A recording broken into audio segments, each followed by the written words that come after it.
Now the next collection class is the linked list class. Now linked list data structure you must have studied in your data structures classes, wherein the information is stored in nodes, and one node is pointing to another node, and another node is pointing to the another node. Okay, this is how your linked list gets created. So when you want to have this feature of linked list in your Java code, so linked list class is available for you, and it basically extends the abstract sequential list class. So abstract sequential list class is a super class for class linked list, and this linked list class, it implements these three interfaces: list interface, DQ interface, and queue interface. And linked list is also a generic class. It means you can store if you want to store integer elements in your node, you are welcome to store. If you want to store a string elements in your as a data element in your linked list, you can store that different kinds of data in your as a data item in your node for a linked list. So linked list is also a generic class. So let us try to see a sample program for the how this linked list class can be used. Okay, so we know all the collection classes are in the package java.util package. Okay, so we have imported this, and class linked list demo, this is a class name of your choice, a main method. You want to create a linked list, you want to create. Okay, so linked list is a generic class. So linked list, and you want string elements, you want to store string as a data item in your node in your linked list. So linked list string ll is an object, is equal to new linked list string. Okay, so ll is an object name of your choice. So when you want to insert element into the node, when you want to insert element into a linked list, there is a add function. So ll dot add f. So f is the first element in your linked list, b, d, e, c. This is how you can add elements in your linked list. Along with that simple add method, we have linked list is having add last method, wherein you can add particular element into the last of the linked list, as a last element of the linked list. Add first is a function which adds a data item to the linked list, data item in a linked list, at the first position. Okay, and when suppose you want to add particular data item in between, wherein you specify the position where you want that particular data item. So you can specify the position, that insert A2 at index number 1. So these are the various elements, these are the various variants using which you can create your linked list. When you want to display your linked list, the system.out.print, you can simply print the linked list, and here you can see the linked list gets printed. So at first, so A becomes the first element, and then in the first position you have added A2. So A is first element, A2 is at first position, then FBDECZ. This is how you have created your linked list. Suppose you want to remove elements from the linked list. So if you can specify the element that you want to remove, you can specify the position from where the element to be removed.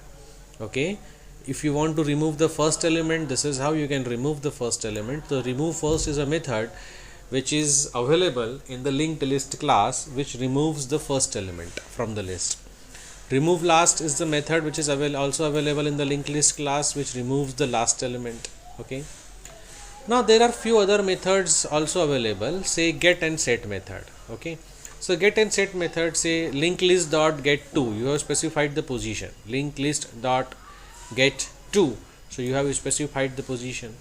So at the second position, at the index number 2, whatever element was there, it will be fetched and stored in this temporary variable val. Okay, now if you want, so what is the element which is available in the second position? That is e. So the value of val becomes e. Okay, now you want to change this particular value at this particular location. So linked list dot set means you want to say set, you want to set, you want to change, you want to edit. Where you want to edit? At the second position, at this position you want certain changes. What you want, whatever is the original value, that is e, you need to append it with the changed. So e changed, see, e changed, you need to append it with the e changed. So e changed is there, and when you print the linked list, you will see the updated linked list. So along with this add method, remove first, add first, remove last, add last, get method, set method, these are few methods for demonstrating how this linked list class works. Okay. Now the next is hash set class. Now again, hash data structure, hash table, you would have studied in your data structure. Okay, hashing mechanism, hash table. Okay, so to accomplish, if you want to have this hashing mechanism, hash table, hash thing in your what you can say in your Java code, if you require it, this kind of data structure, then hash set class is available for you, and it is extended from abstract set, and it implements the set interface. Okay, it implements the set interface. Again, hash set is a generic class. Hash set is a generic class. Again, hash set is a generic class. So suppose if you want to use this hash set mechanism, so similarly, similar to like array list and linked list class, you need to import java.util.star, create a class hash set demo. Again, hash set demo is a class name of your choice, main method. Then suppose just like array and list, if you want to implement a data structure hash set for handling string elements, so you create an object, of class hash set. Okay, you create an object of class hash set just like this, hash set string, since hash set is a generic class, string hs is an object name, is equal to new hash set, and then you have a list of methods available so that you can execute your desired functionality. Like here we have seen only add functionality, hash set dot add. So hash set will what you can say, it will add these many elements in your hash set data structure. Okay, the following is the output. Again, now you can notice like you have added b, then a, then d, but the output is not in sequential order in the manner in which you have added. Okay, elements are not stored in a sorted order, as the precise output may vary. So whereas in your array list and tree, the sequence is preserved. Okay, the sequence of elements are preserved. I mean, the first element that you have entered will be the first, will get stored at the first position, whereas in the hash set it is not the case. Okay, it is not the case in the hash set. So elements are stored in a random manner. So this is one of the difference between your hash set data structure and array list and tree set. Okay, so similar to array list and tree linked list, you have a set of functions, like addition into the hash set, deletion into the hash set, and other many other functions available in the hash set class. So similar to these kind of operations, you need to practice few more things here to learn hash set functionality in detail. Okay, now arrays. So arrays is again a collection class. Arrays, it is not array, it is arrays, ARRAYS. Okay, so arrays is again a collection class which provide various methods that are useful when working with an array. So normally you create an integer kind of array or character array, you create an array for say storing similar kind of elements into contiguous memory location. Okay, so that way also you can implement your logic in Java, but arrays is again another add-on feature wherein you can have you can say perform all kind of operations, less like sorting an array, searching into an array. Okay, so instead of writing the for loops and the logic for searching, sorting, or insertion, creation, what you can do is you have this arrays collection class, and set of methods are okay. So this is a simple program. So first, since collection classes are there in util package, so java.util.star, then class name of your choice, and main method. Okay, now here let us try to create an array. Integer array is equal to new int 10. So using this line you have created an integer array for storing 10 integer elements. Okay, and you want to say you want to initialize that particular array with certain elements, with certain values. So what you have done, for I equal to 0, I less than 10, I plus plus, array of I is equal to minus 3 multiplied by I. So this will initialize your array. This how it will initialize your array. Suppose this is your array and you have created an array like this. This is your 0th index, this is first index, and up till it will go to 9th index. Okay, so when the value of I is equal to 0, so array of 0 is equal to minus 3 multiplied by 0, so this array will be initialized to 0. So array of 1, so array 1 will be minus 3 into 1, so it is minus 3. Minus 3 multiplied by 2, it is minus 6. Likewise, you have initialized your array. So using this code, you have created an array. The name of an array is array. The name of an array is array. Array is your array. Array is your array name, and it can store 10 integer elements. Now system.out.print the original contents. System.out.print original contents display array. Display array.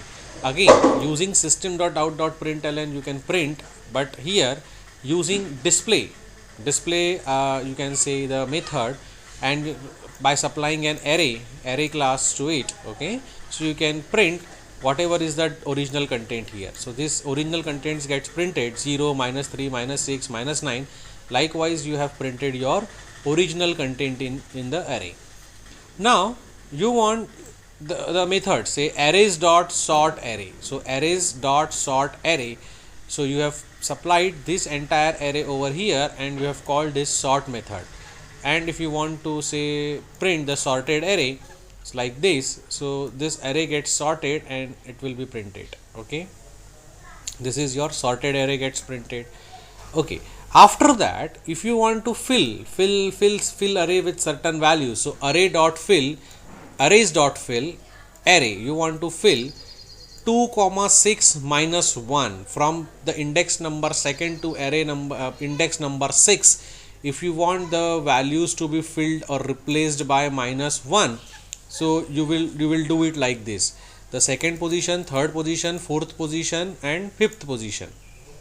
Okay, so all these positions are filled by value minus 1.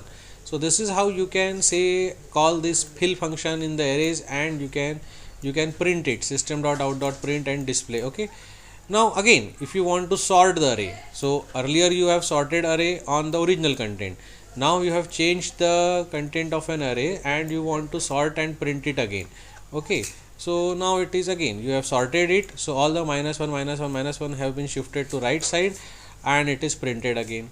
Now let's say you want to go for binary search. You want to search whether the minus 9 element is present in the array or not. Okay, so you have given a call to arrays.binary search method, and you have supplied parameters like complete array and search minus 9. You see, if you want to search for minus 3, you will supply here minus 3, whatever element you want to search, you want to find.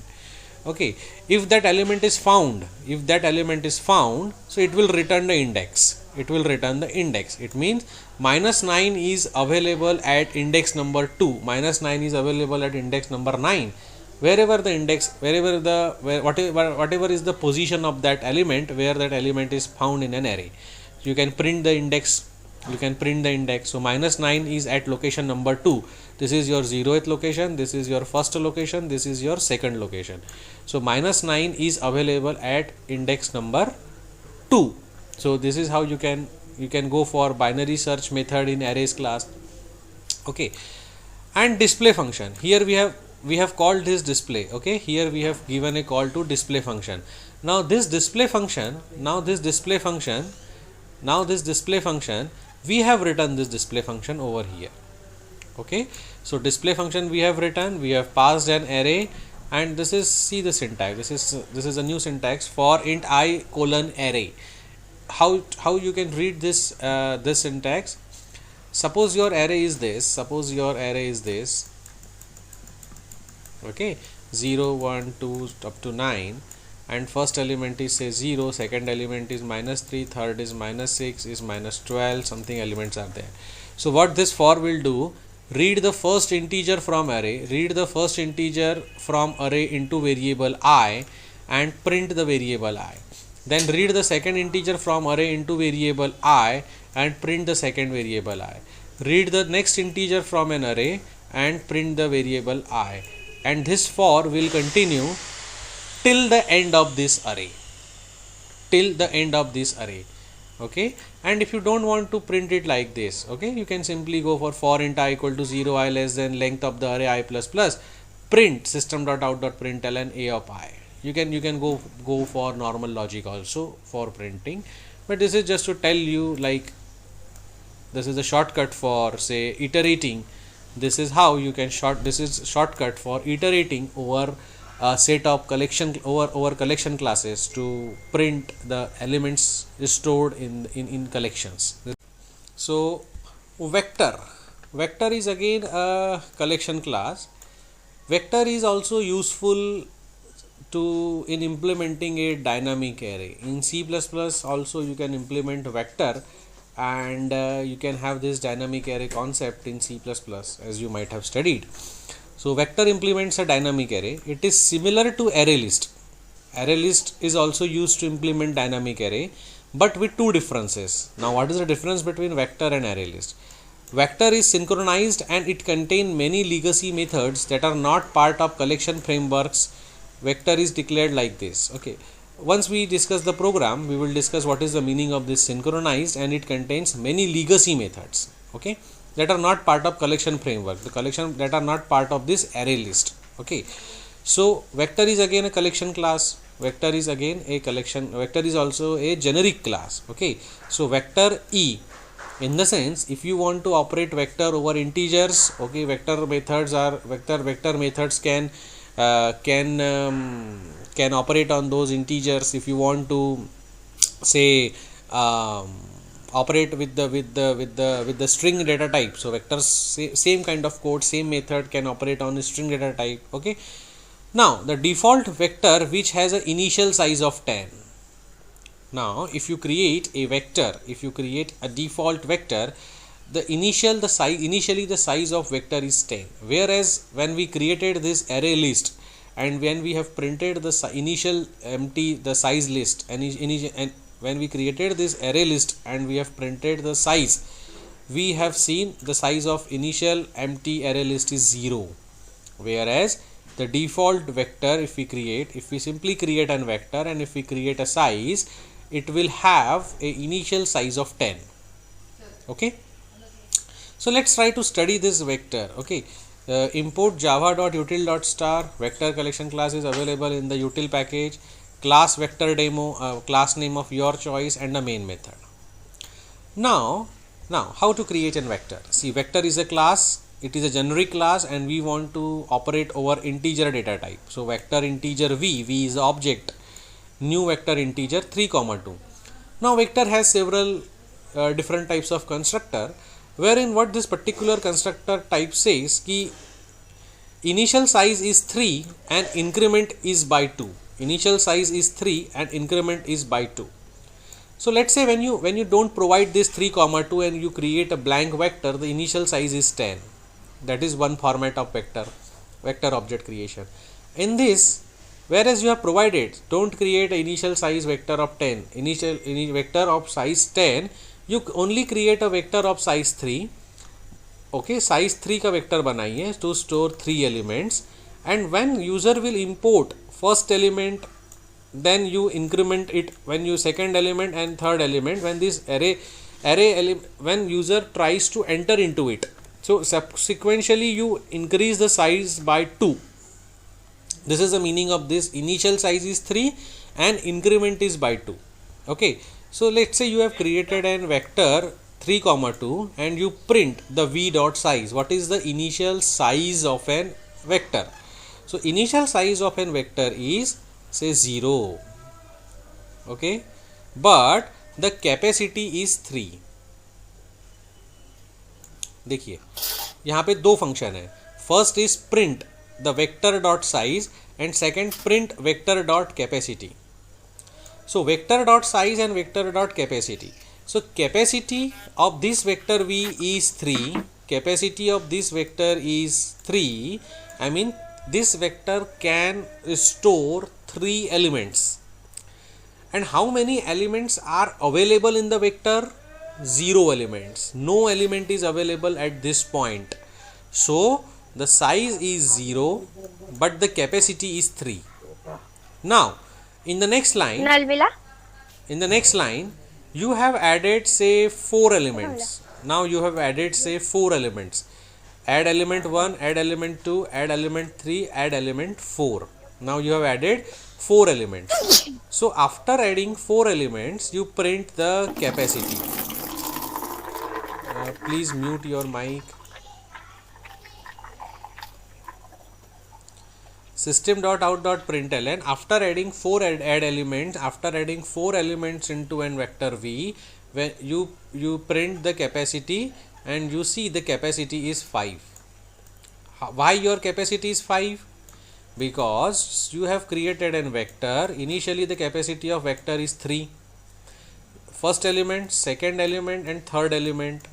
Okay, you have inserted fourth element, and when you insert 3 element, it automatically increases by 2. So now the capacity is 5 but the size is 4.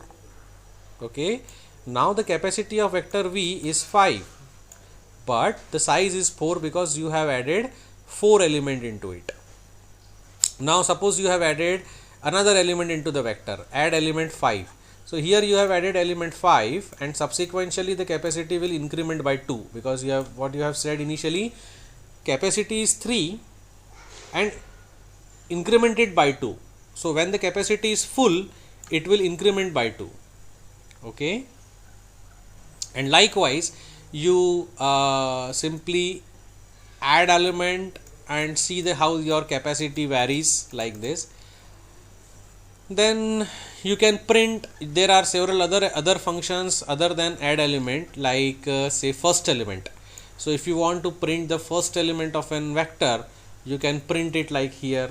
If you want to see whether the particular number is available in the what you can say is available in the vector or not, so v dot contains 3. If 3 is available, you will print vector contains 3. If it is not there, you will print the vector is not the element is not available in the vector. Now there is another class, say enumeration. So enumerate the elements in vector. Enumerate the elements in the vector. Now let us try to see how this enumerate works. Basically it is just like it is just another form of say traversing through a vector and displaying it. Okay, so how to traverse through an vector? Okay, so enumeration enum, venum. So venum is the object or the reference, and what we have assigned to it, v dot elements. Whatever the elements you have inserted into the vector, it is being assigned to the object venum.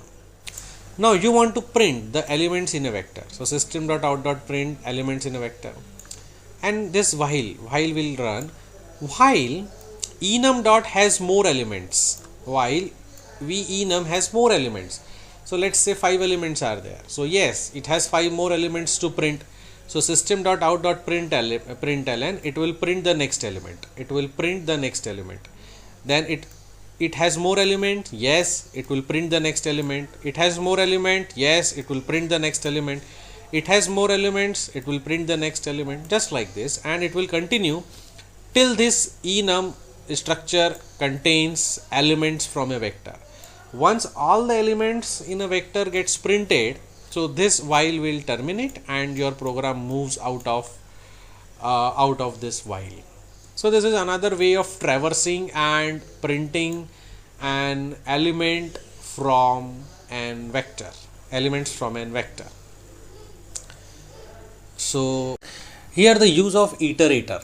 Now again there is an iterator class, just like we have seen here enumeration class, to traverse an element of to traverse through an vector and print the element. Here it is an iterator class. Okay, so iterator is a class. Again, it is a generic class wherein you can specify which kind of values are there to iterate. I mean, integer value, string value, or any other value. So iterator, the object, and v dot iterator. So whatever is the what you can see elements are there, whatever elements are there in the vector v, all those elements are available for the iteration. Now the elements in vector you want to print, so you have written a while for that. While this object has the next element, जब तक उसमें next element है, you print the next element and continue with the while loop. तो जब तक उसके अंदर iterate होने के लिए you have an element, तब तक ये while चलता रहेगा. Once it has printed all the elements in the vector, it will move out of the while. Okay, and you can have this kind of format also to print the elements in a vector. Say elements in vector for int I colon v. Int I colon v means fetch the first element from the vector v of type integer and put it into I, print the value of I. Next element from v, fetch the next element from vector v, put it into temporary variable I and print the value of I, and run this for loop till you have an element available for printing in the vector v. Say if you have 5 elements in the vector, this for will run for 5 times. If you have 100 elements in vector, this for will run for 100 times. And the syntax meaning is fetch the value, first value from the vector v, first integer value from the vector v into an element I and print it. Suppose you were in this vector you have created to handle integer values. Okay, suppose you are dealing with the string values. So instead of int I, you will create for string and temporary variable name and some vector name. So fetch the first string from the vector v and store it in the temporary variable s and print the value of s. Fetch the next string value from the vector v and store it in s and then print it. So this is again a shortcut for iteration. Now again the question will come, ki sir, what is the difference between iterator and enumeration? So here we have used iterator class to iterate through an vector. Now here we have used enumeration. Okay, so enumeration here we have used for printing it. Okay, traversing and printing. Okay, but there has to be some difference between enumeration and here what you can say iterator. Okay, that's why there are two different classes. So let's see what is the difference between these two. Okay, detailed difference between iterator and enumeration. Now we get complete difference between iterator and enumeration. Let's try to revise in brief. So in iterator we can read and remove element while traversing the element. Okay, read and remove at the same time. Here in enumeration we can only read the element during traversal. Okay, it can be used with any class in the collection framework. Iterators can be used with any class, but here in enumeration it can be used only with the legacy classes in the framework such as vector and hash table. Okay, so I mean enumeration can be worked with limited set of classes with the legacy set of classes, that is vector and hash table, and whereas iterator can be used with the modern or the latest classes. And these are few more differences with the enumeration and iterator. So this is how when you practice this iterator, and simultaneously you need to study, search, study, and here you can also get sample programs. You can try to learn these programs, you can try to execute this program, try to experiment with this program to learning for better learning of this iterator and enumeration. Now the next collection class is tree set. Now you have used now you might have programmed those tree programming in your binary tree and binary search tree, AVL trees, all those kind of trees you might have programmed in your data structure lab. Okay, so again just like all the other collection classes, so tree set is a generic class again, and it is extended from this abstract set class, and it implements the navigable set interface. Okay, again, navigable set interface is an interface and abstract set is a base class. From these two kind of classes and interface, a tree set has been implemented. Now what is the use of this tree set? It creates a collection that uses a tree for the storage. Okay, it uses a tree for the storage. Array use this kind of a structure wherein it has indexing positions. Now linked list uses node kind of a structure just like this to store all your elements. Now there is another say you want to have a stack. So stack uses this kind of a structure wherein you push the element and for insertion, and you pop the element from just to delete element from the stack.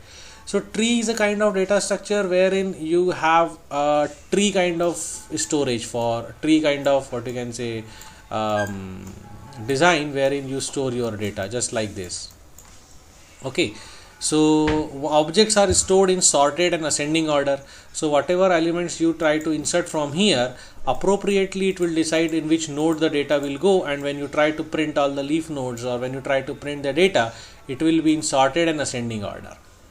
Access and retrieval times are quite fast, which makes tree set an excellent choice when storing large amount of sorted information that must be found quickly. So again, a programmer choice, or while comparing which kind of data structure to code, trees data structure to use while writing down the program. So when you have, as mentioned over here, when you have a huge amount of data, आपके पास जब बहुत सारा data होगा, and when you want to store this large amount of data in a sorted fashion, and that also you want to found it very quickly, just like your telephone directory. अब telephone directory होती है जिसमें we have say thousand and thousands of information, thousand and thousands of phone number are stored. Okay, say पूरे नागपुर में BSNL की telephone directory है कि how many number of telephones are there and it is stored. Okay, and you want to say search it very quickly also, then this kind of information, this kind tree set is appropriate data structure for storing this kind of information. ठीक है. Again, tree set is a generic class, just like all other collection classes. You can have tree set to work with integer, string, or any other kind of data type. Okay, so like all other collection classes, tree set import java.util.star. Tree set is there in the util package. Again, class name, main function. Now here we are trying to create a tree set for operating over a string type. Okay, so tree set is string ts is the object of type tree string. Tree set is equal to new tree set string. Okay, and here we have written only say add function CABEFD, and we have printed this tree set. Okay, so now you can see as per discussion ki all the elements are stored and printed in a sorted fashion and ascending order. So just like these add method, there would be many methods available in the tree set class. Okay, let's try to see tree set class in Java. Okay, so Java tree set class, open it like this, and you can have say like the constructor formats. These are 4 constructors, type of constructors using which you can create an object for tree set class. In our program we have used the blank one. In our program we have used the first type of constructor. You can have the second, third and fourth kind of constructor also. In our program we have seen how to add elements into the tree set, but this is not the only method. There are a set of say 15 methods which is available for operating on tree set class.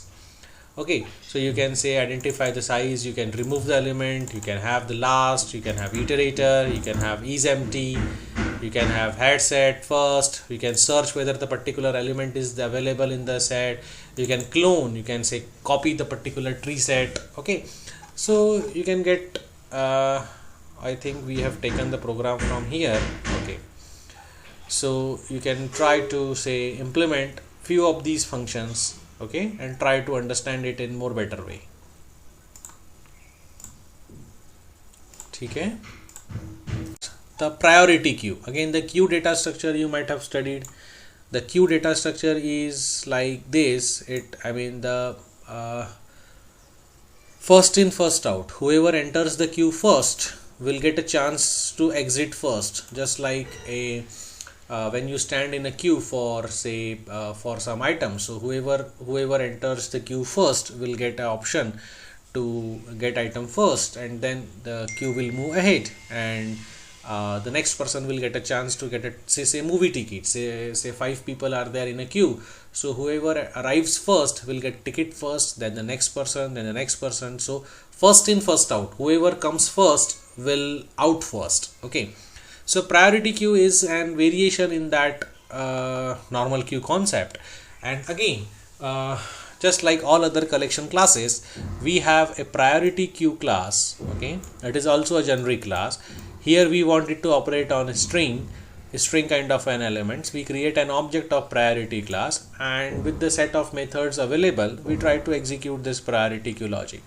So we have seen add methods here. So add will add all the elements into the queue. Say you want to say head queue element. Okay, so queue dot element, it will print the head of the queue. Queue dot peak, it is again the same method to print the head of the queue. Iterator, again you need to print. Remove will remove the particular element. Queue dot poll, so poll is a method which will say retrieve and remove the head from the queue. Again, you can get all the description of these methods, like what is the meaning of this remove, what is the meaning of this poll, easily over the web. And here you can have iterator again to print it, get class, what kind of data, what kind of class is there. Okay, you can have all those information.